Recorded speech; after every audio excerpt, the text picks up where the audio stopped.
Rezeki yang terbaik, rezeki sekadar cukup. Ya, tidak kurang, tidak lebih.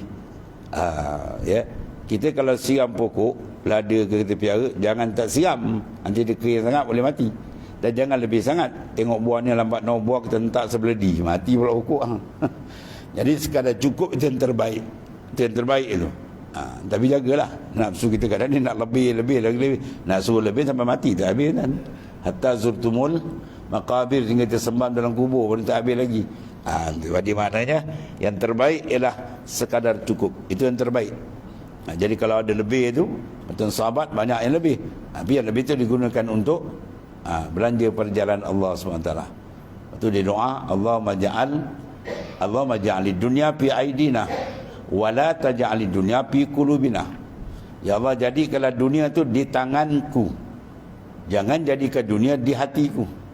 Kalau dunia kita masuk dalam, habis dalam tempat kasih, tempat cinta, maka kita berikan kepada Allah Ta'ala. Kalau dalam tu kita berikan cinta kepada makhluk, kepada dunia, jawab dia habis. Dia akan besarkan benda tu lebih lain. Benda yang dibesar duduk dalam kalbi. Jadi kalau kita tak letakkan, membesarkan Tuhan dalam kalbi, letakkan dunia, nanti yang boleh gadai terbalik. Ya, akhirnya dia melebihkan benda yang kecil, benda yang besar sebenarnya tidak diletakkan pada tempat dia. Sebagaimana doa Rasulullah SAW tu eloklah kita amalkan. Ya, minta supaya sekadar perlu atau rezeki kita tadi, jangan biar dia masuk dalam.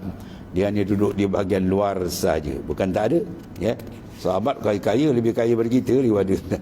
Dia boleh bagi satu peperangan sampai 700 ekor kuda. Kita seekor kuda, 2 kuda pun bayar jaga. Ya, ini lebih daripada itu, boleh bagi 700 ekor. Maknanya mereka itu bukan calang-calang. Makna ada, tapi dia tak letak di dalam kalbi. Dalil tak letak dalam kalbi, Nabi minta dia bagi. Itu dalil untuk luar. Dari rezeki macam tu yang cantik.